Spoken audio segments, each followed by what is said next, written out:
that wrote there in bold, Arnold, right? So that's why I went to it. But Madame Debienne, for you, for 6 minutes or less, please. Merci, Monsieur le Président. Quelle chance. Thank you, Chair. Lucky me. Good morning, Ms. Morissette.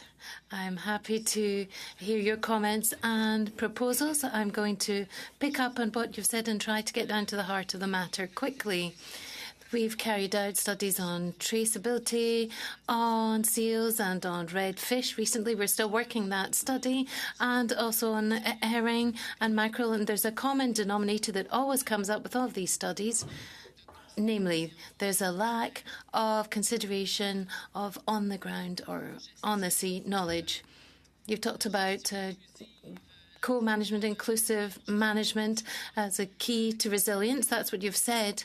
What would you propose to the committee so that we can deal with this common denominator?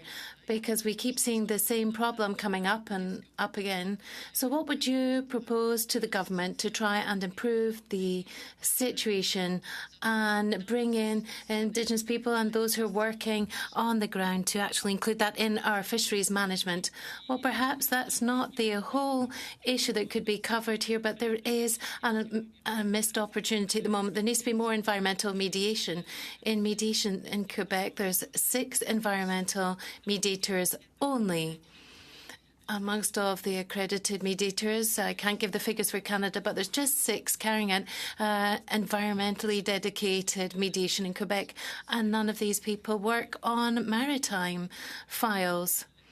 There are models that work well to come and discuss together and have consultations. And I'll cite an example because I've worked a great deal on the North Atlantic right whale, and there's Transport Canada who works on the maritime transport side, which is very important when it comes to whale mortality, and also the DFO, which deals with the other parts of whale mortality. In Transport Canada, they have got a system where they can collaborate with industry. It works well. They've got meetings and they sound out opinions, integrated management. And then for the same files at the DFO, we don't have this integrated system. So we've got a great opportunity to have environmental mediation. We don't do very much here in Canada, but it certainly works. And in the DFO, we need to do more. That's a real pity because it's been proven throughout the world that this is a recipe that works. It's a documented approach. It's scientifically robust. It holds water and it does produce results. Well, that's very enlightening. So it seems that we need to turn towards more of this because it seems that the DFO is allowed to pursue politics. But we've heard from Mr. Varty that we should separate fishery from politics. I've written down that lovely sentence. I really liked it. Do you have an opinion about the fact that this is missing in the DFO?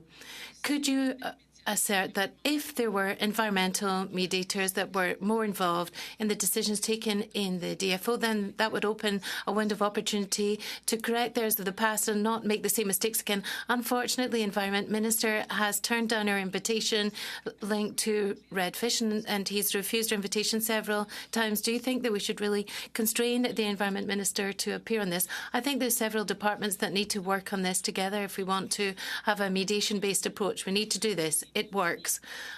And in the files that we're dealing with here, we're talking about cod management, but we have issues with fishes also when it comes to the right whales. We need to have marine protected areas. There will be more and more user conflicts in the years to come. So we absolutely have to learn to work together so that we're more effective. It's a race against the clock with the erosion of biodiversity and climate urgency, and we're not effective at the moment. We could really increase effectiveness, and we need to do that because things are not going to improve otherwise. I very much hear your message. We'll put that into our recommendations. I think the committee has heard you loud and clear. Perhaps I still have a minute, sir? Chair?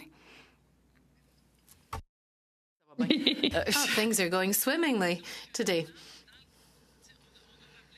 Now, we've referred to redfish recently, and the lack of consultations from people on the ground. For 5 years today, I was elected.